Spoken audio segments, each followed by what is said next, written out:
I feel very grateful to be joining you all today. I've been looking forward to this.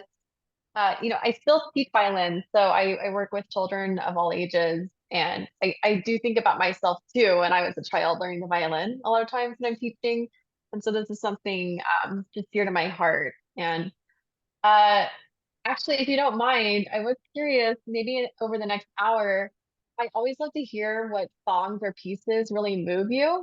And so in the chat, as one comes to mind, if you don't mind putting it in there, I always really enjoy learning the kind of personal ties to different songs. But sometimes it's just you might say, oh, I've always loved this one song, and someone might not know it, and there's this really distinct reason that you love it. And so if one comes to mind, please feel free to share that.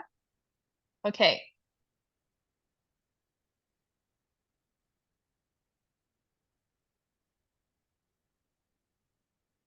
All right. Well, yes, I will be discussing a bit of music and its intersections with our health and wellness. And I always like to approach it in a lifespan health kind of way, because I think there are unique circumstances and needs for different like age groups and circumstances and conditions, but a lot of it can be applied pretty broadly. And I had an issue with advancing a second ago, so I'll make sure it is advancing. Let's see.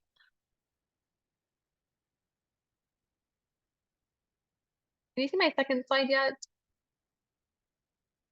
I think it's misbehaving again.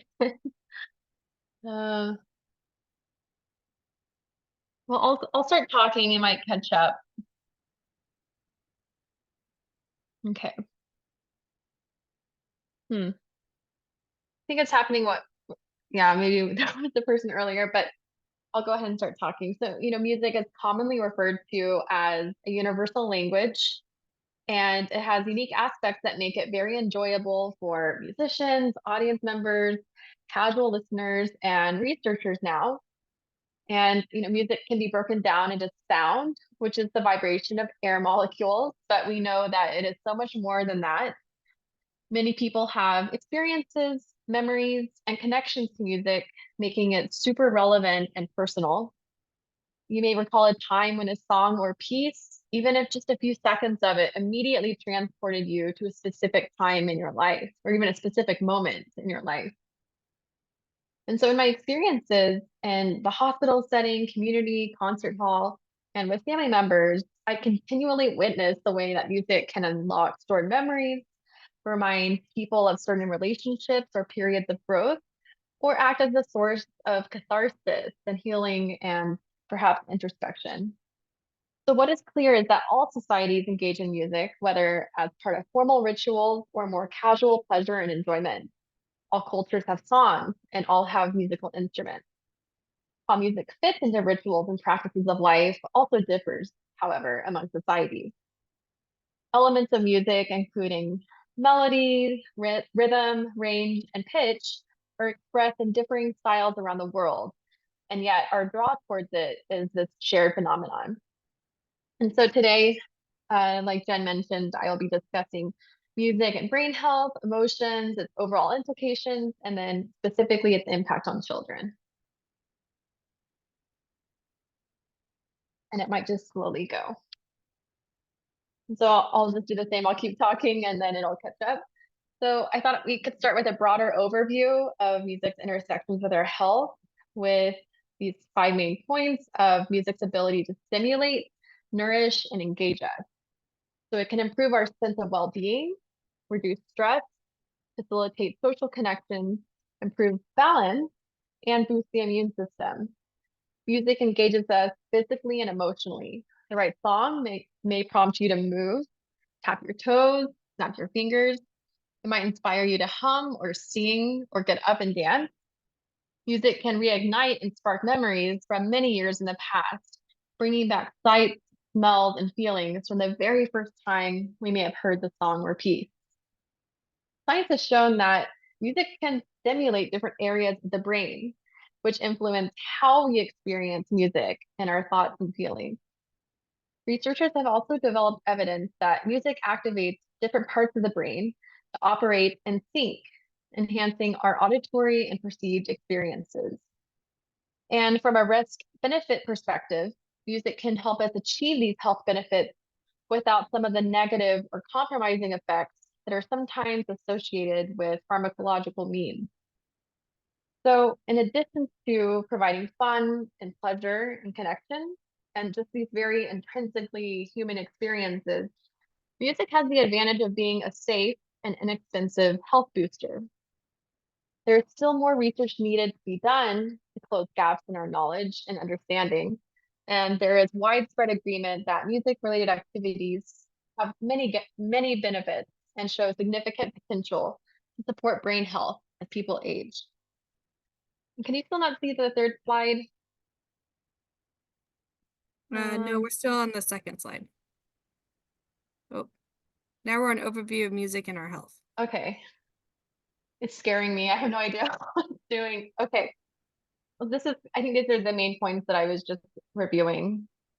So there's still more research needed to be done to close gaps in our knowledge and understanding. And there is widespread agreement that music-related activities have all of these, many health benefits. So building on this knowledge, while learning how to apply more of music's potential to support brain function and health and quality of life, music maintains the promise of improving people's just daily interactions, right, and daily experiences. Okay, I'm going to try to advance. So gaining further insights into how music affects us, including how the brain responds to these different components, like I mentioned, pitch, rhythm, tone, and tempo, may help different societies and communities use music to speak to their own cultures as an element in supporting healthy aging across the lifespan. I'm sure that you've heard of a lot of kind of anecdotal experiences, or maybe have seen people living with memory loss or Alzheimer's disease being able to recall a certain piece or song or lyrics, right, when they hear that special song from maybe their prom or wedding. And so there is increasing evidence that music may also just boost memory itself as well, which was seen with some cognitive assessments. One study found that memories of songs stimulate specific areas of the brain that are believed to have some resistance to Alzheimer's. One being a section that plays a role in various cognitive functions and motor area, which helps control movement. And one field, oh, does someone have a question? And gosh, I really wish it would advance. Uh, one thing that is really interesting about the brain, and when you think about it in terms of development and then an injury or disease, is that that brain actually is very plastic. So there is something called neuroplasticity. And this, when we say that, it refers to the naturally occurring ability of the networks in our brains to change and adapt through growth and reorganization. And this helps people accomplish cognitive tasks like remembering, reasoning, making judgments, and paying attention. And this capacity and ability to evolve within the brain creates what is known as a cognitive reserve, or this feature that aids in people meeting the challenges of injury or disease. Music contributes to a healthy, stimulating environment, and fostering this environment makes the brain more inclined to build and sustain this cognitive reserve. And so, let's see, I'm going to try one more time. Okay, it seems to just, yeah, so that is what I just covered. And I'll try one more time because now I'm actually to the next slide. Okay. So when we see a dancer move to music and look around and experience the lighting and scene design and these visual cues combined with our auditory experience of music, when these all come together to enrich our emotions and pleasure or the experience, it's extremely palpable. And it can even change our heart rate, our respiratory rate, watching an opera, a musical theater, film, television. These all affect the brain. And music heavily contributes to this experience. You can imagine some of your favorite film scenes or moments without the music setting the mood or acting as another character almost within them. Melodies may sound furious, solemn, or serene and peaceful as a landscape or lullaby. You can close your eyes, and the perfect music at that moment can transport you to a different place and time in your life. The effects are multimodal and not limited to sound alone. Again, with memory, music can prompt these vivid visual memories, making us feel more sociable and connected to others around us, and perhaps inspire us to move. So today we're going to explore a bit of kind of understanding music and the context of neurodivergence. And I have been looking more closely in the past year at some of the music-based interventions and music therapy in children with autism spectrum disorders. And so I included some of the evidence from those. And there's promising evidence that music therapy can be effective in addressing, forming relationships and engaging in social interactions in children. And music therapy has been shown to reduce symptoms associated like anxiety, depression, and hyperactivity. Can also improve attention span and language development. And I wanted to dive in a little bit deeper. And so first, music has this unique ability to facilitate learning in children. It aids in the comprehension and retention of new concepts. Additionally, music provides a platform for emotional expression and mediation, allowing children to convey their feelings through music and song lyrics. Research has shown that listening to music can significantly enhance mood, promoting feelings of happiness and relaxation. Furthermore, music serves as a valuable tool for improving communication skills and helping children cope with stress. Lastly, engagement with music can boost self-esteem, a sense of purpose, focus, motivation, and overall engagement in children. And I think a lot about when I was quite young, like maybe around 7 or 8. And by then I had started taking violin lessons and I was painfully shy. I still almost remember just like I was so stressed to just say one word in class or even in large family gatherings. And I really found music as a way to express myself, right? And kind of at the time, words didn't feel like the most comfortable route for me. And so my violin was my other voice. And it will always be very invaluable to me to think back on that. So now let's explore some practical ways to use music to bring comfort and solace to children. So incorporating calming music into bedtime routines can promote relaxation and improve sleep quality and duration. Similarly, using relaxing music during meals can reduce agitation and anxiety, fostering better eating habits.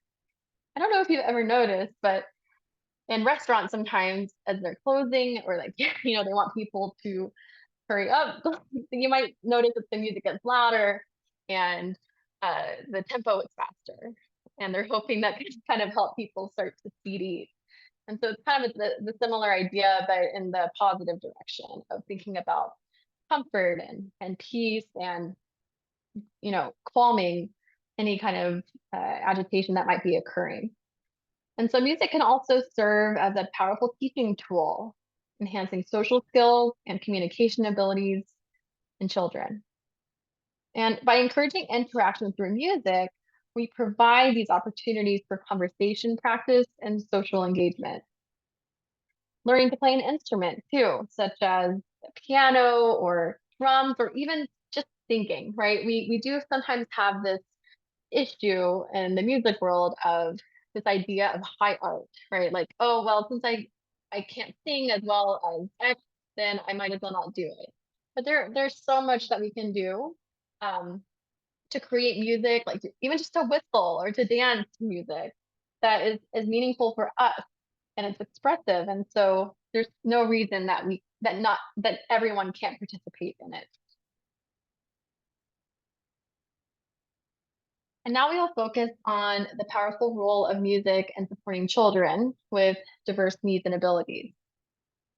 So we've talked about how music is this multi-sensory experience, catering to various modes of perception and aiding sensory integration. Importantly, music serves as a nonverbal form of communication, fostering vocabulary development and understanding of organizational patterns. Engaging with music physically enhances the musical experience, promoting physical expression and kinesthetic learning. Music serves as a powerful motivator, energizing learning through dance breaks and enhancing coordination skills. Music also acts as therapy, as we've discussed, facilitates emotional expression and promotes emotional regulation. Music serves as a communication tool, supporting speech development and fostering teamwork through musical collaboration.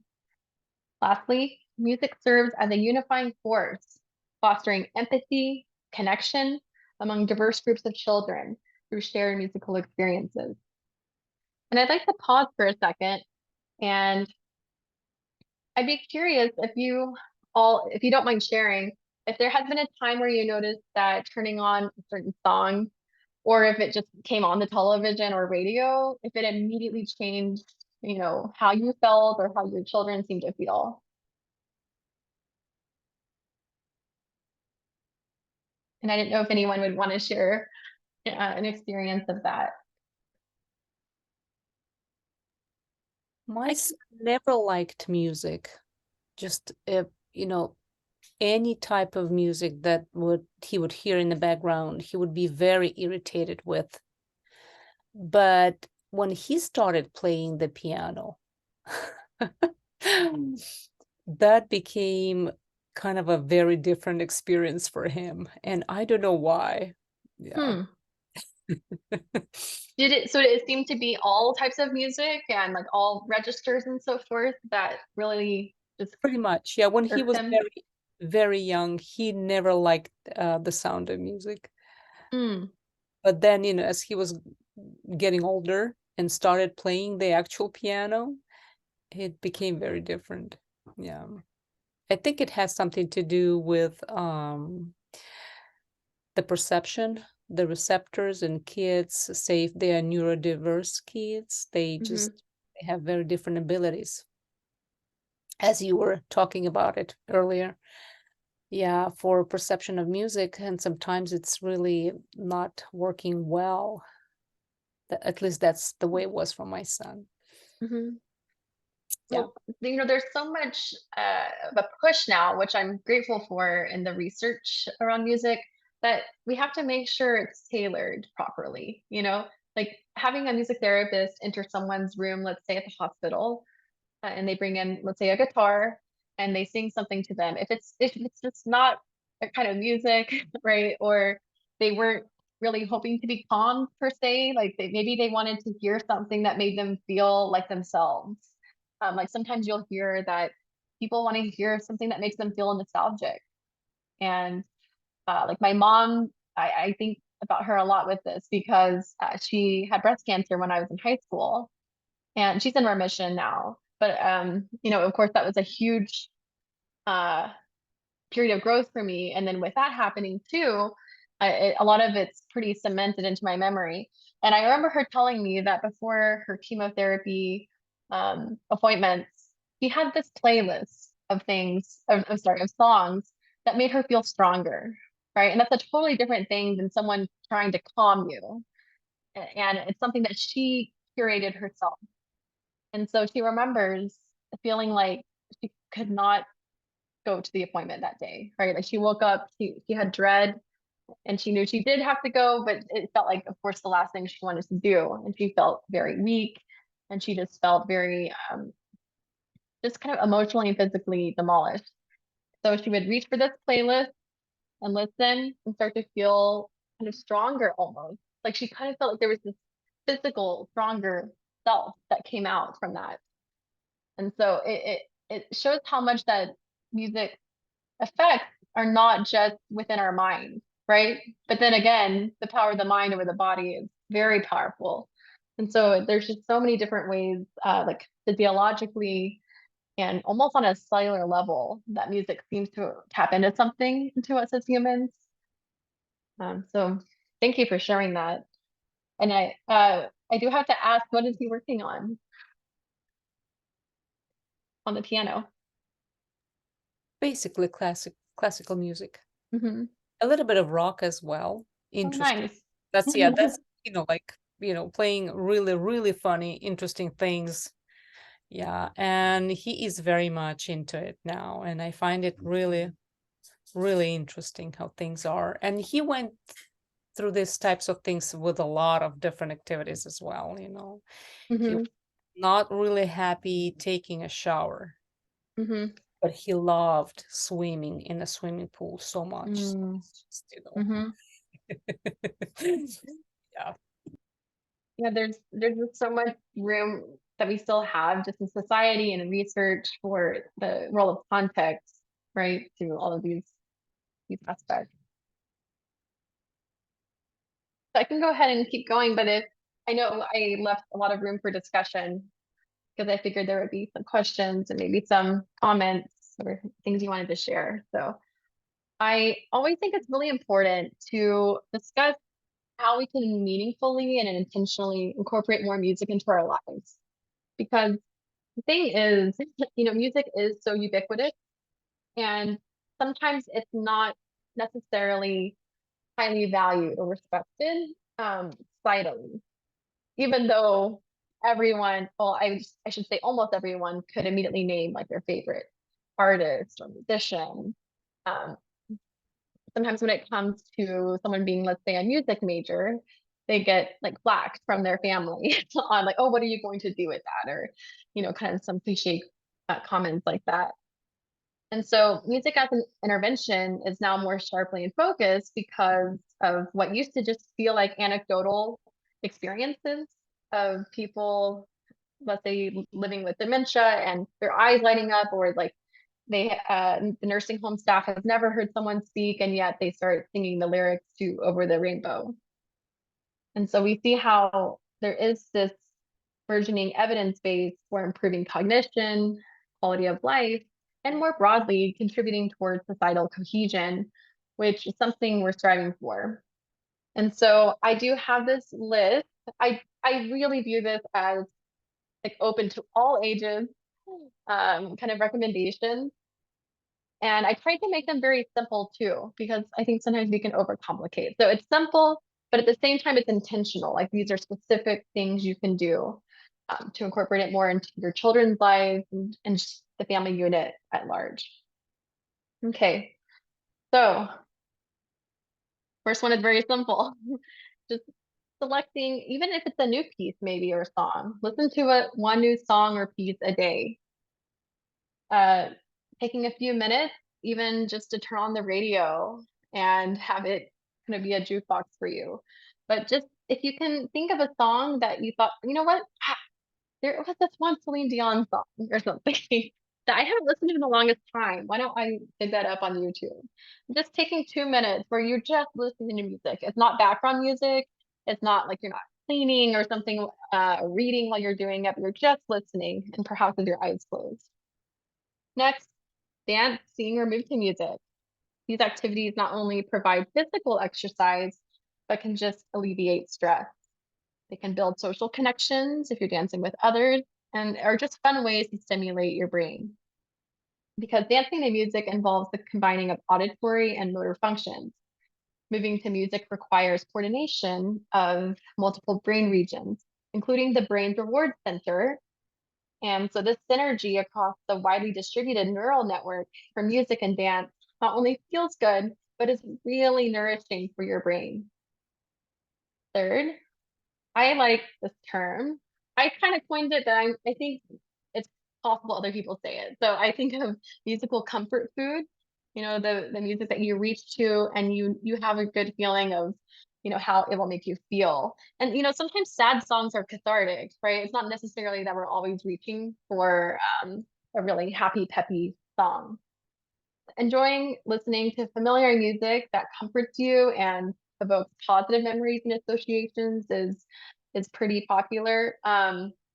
This could be a song from high school, like on the billboard, a song from a live concert you attended, perhaps a piece or song that you learned on an instrument or a family member had played. I feel like I grew up playing the violin, and so I remember siblings telling me if I hear them practice, this song one more time, and, there's certain songs that just kind of stick in your head. if you've had a family member play them before. And for me, a lot of times it's a film score. Anything that feels like seeing a familiar, reliable, and soothing friend almost.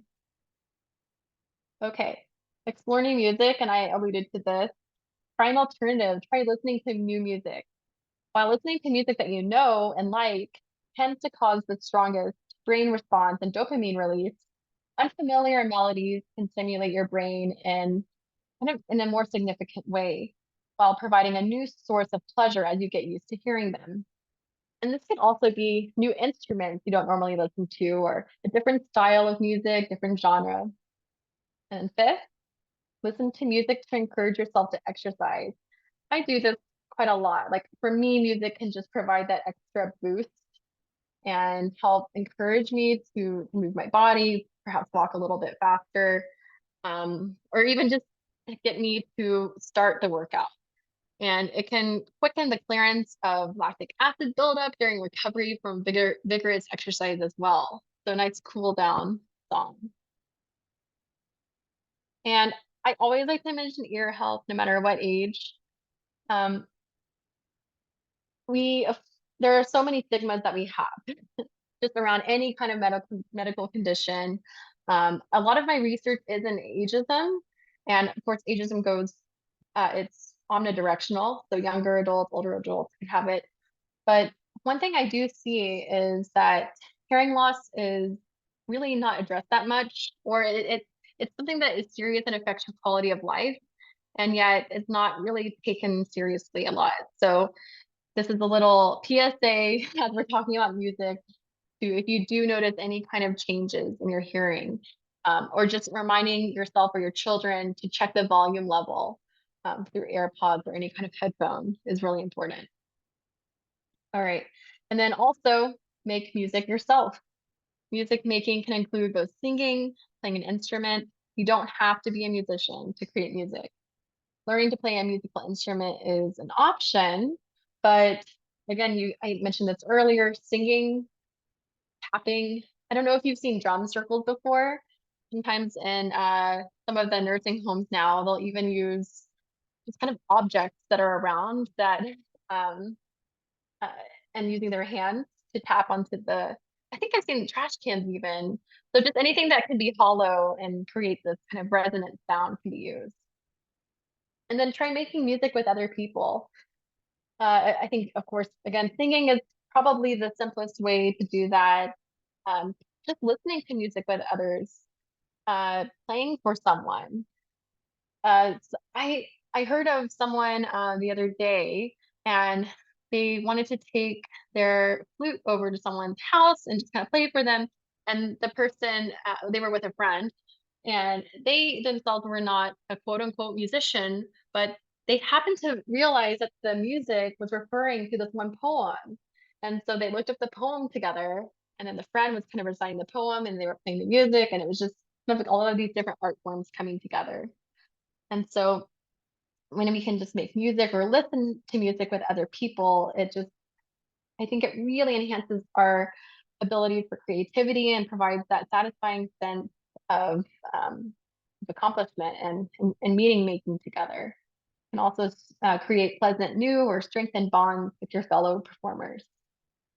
And the benefit of making music with others or listening to music with others is also that it can just reduce feelings of isolation, which is something that I don't know if you have been following this very much, but our Surgeon General has declared loneliness an epidemic and and cites it as worse for our health than smoking or sitting all day, because sitting was considered kind of that second wave of the smoking risk. And so I think that that's an issue in a lot of in the whole world, but especially in any kind of minoritized population, isolation is a huge risk. And then if you're experiencing negative emotions or just feeling flat, try listening to or making music to improve your mood or relieve feelings of depression, isolation, or sadness.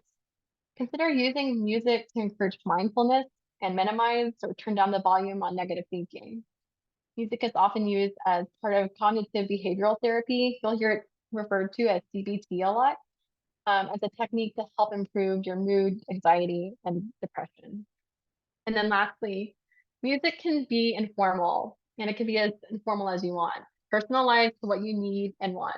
There's not a wrong way to enjoy music, and you are the expert on your musical preferences. And so with that, let's see, I just have my, it'll eventually catch up. I just have my email address in case you want to connect or talk about this further in any kind of way. And I know this is just kind of an overview, but I really do see a lot of music being used for adolescents and children and research now. And I think these are the very populations that get overlooked in a lot of our clinical trials and thinking about the health benefits and health outcomes. So thank you very much. And I would love to just kind of talk about this now, if you don't mind, or if you thought of a song or piece that you wanted to put in the chat. Thank you, Sarah. So I have a question. Yes. So you talked a little bit about singing and more about instrumental, but I'm wondering if there's any research or whatever about the differences in them with the brain, because so one of my kids has Down syndrome and a couple of the disabilities, and he isn't nonverbal, but he's catching up to his group, but he's, you know, and somebody suggested, well, sing to him and see if he'll sing back. Well, he hates people singing to him. It doesn't matter who it is. But if he listens to violin music or he listens to other instrumental music, he calms down. But if you try singing to him, he tells you to be quiet.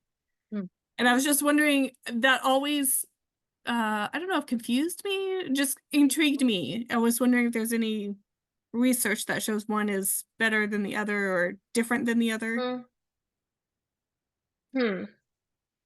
So you actually hit at a really important point, because a lot of the music-based intervention and music therapy research, one of the shortcomings currently that is trying to be kind of rectified is that we're not really parsing out all of the different musical components a lot. We're just saying, oh, we just played, like a piano piece. And then so now we're realizing, oh, you need to be very specific when you describe it, right? Because one of these elements could be the reason that it was effective or not effective. And so, for instance, some people might really prefer like lower string instruments, like a bass, cello. They just find it more lulling and calm inducing. And some might actually, I know a lot of people that think that the violin is just very shrill, for instance. And so we do have our own preferences.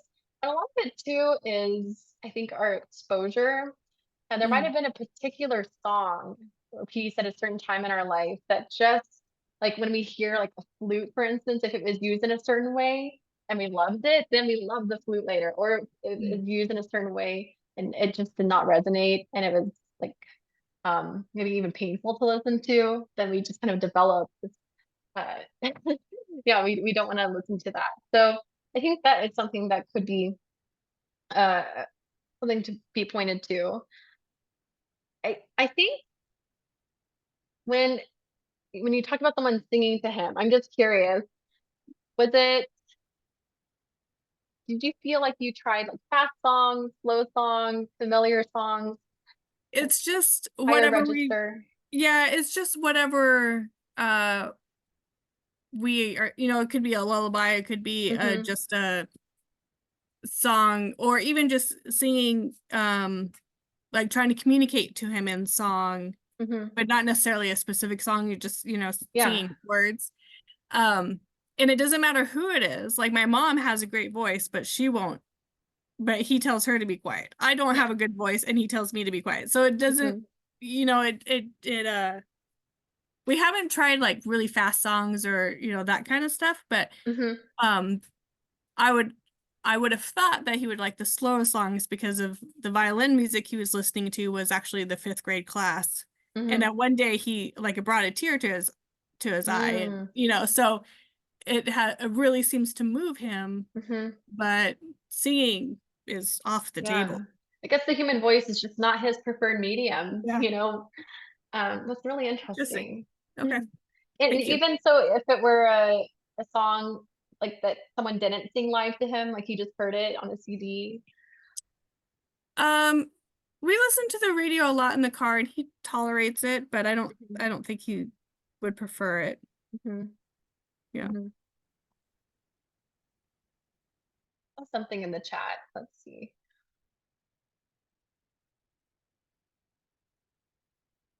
Oh yes, the birds are singing now. You know what's really interesting? There was this French composer, Olivier Messiaen, and he became obsessed with bird songs. And so he would try to actually annotate, or I guess notate, the pitches of these complex bird songs and then have instruments actually play them. So, and it ends up sounding kind of, I mean, some are very beautiful and then some are kind of like this cacophony of sounds that he was trying to get at. And someone said they only love to listen to music while driving, mostly instruments and opera. Hmm. Another interesting term I came across recently. Have you heard of musical anhedonia? It's it's something where there are people that just they are neutral towards music. They don't enjoy it, but they don't dislike it either. It's it's a newer area that people are somewhat looking into. Oh, and Rebecca, you have your hand raised. Yeah, I just wanted to a funny story about our kids when they were little, they would fall if we were having a hard time getting them to sleep, we would turn on William Tell's Overture and Oh, they would totally fall asleep. It was just like this weird thing because it's like this very boisterous yeah. song, and they would totally fall asleep. And so I have this 1-year-old granddaughter now. And my daughter sent me a picture of her just conked out on my daughter. And she's like, she was having a hard time. I turned on William Tell's Overture and here she is totally asleep. Wow. I just think that's really funny that that song in particular, for some Yes. reason, put our babies to sleep. Interesting. You know, there is this study, because you know, there's this overall question of like how much is music kind of ingrained in us as humans, where we have this kind of almost compass, right? For like this sounds happy, this sounds sad, you know, this doesn't sound quite right to me. And there was a study done on babies that were in the neonatal ICU, and they played music where so in there were 4 beats per measure. So just like 1, 2, 3, 4, 1. And you hear that emphasis on beat 1. And then they had a section where they dropped beat 4. So all of a sudden it went 1, 2, 3, 1. And actually they noticed this huge jump in the brain imaging of the babies, which can mean a lot of things, but it does show they noticed it, right? It wasn't like they had been exposed to a lot of music, but there was this like they caught something was off there. And Kathy said, I wonder if some students who have difficulty with language processing, instrumental music doesn't have the same language demand as music that includes words. The language demands make it less calming. Even students who have strong language skills can need a brain break from that level of cognitive demand at the end of the day. Yes. Just reading through one more time. And it also makes me think about the room for being able to interpret something. Like this to me sounds like the ocean, you know, like rising and falling or something, versus maybe the music in the background with vocals is a little bit more repetitive.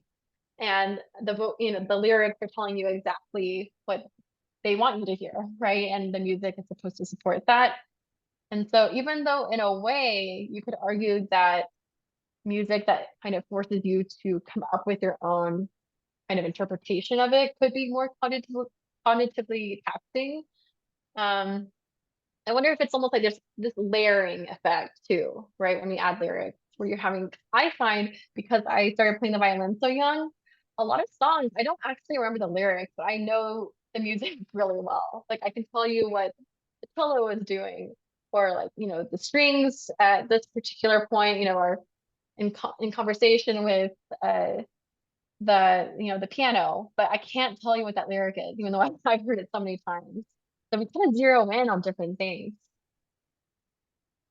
And Jen, actually, I would be curious about what your son might think about white noise or even gray Mm. noise, or kind of the spatial audio music. Yeah, I don't know. I don't think we've ever tried white noise with him. And Mhm. spatial audio music, what's that? So it's kind of like it just sounds like sustained tones. Hmm. So for some, again, it could probably like they would hate it.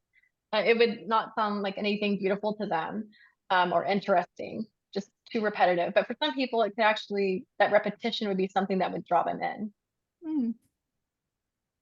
I'm writing that down. Yeah, I can actually send you some options.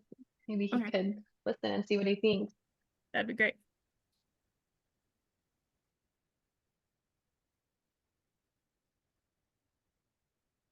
there any other questions? Let's see.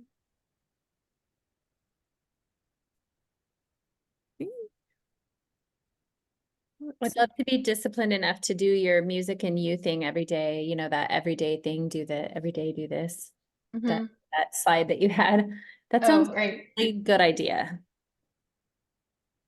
Thank you. Yeah, it's again, like I think because we have always really been around music in some way, it just feels like we already do this perhaps, but it might be surprising when you intentionally select a song or have a certain time of day that you allot towards it, that it's actually not so much a daily practice. Interesting.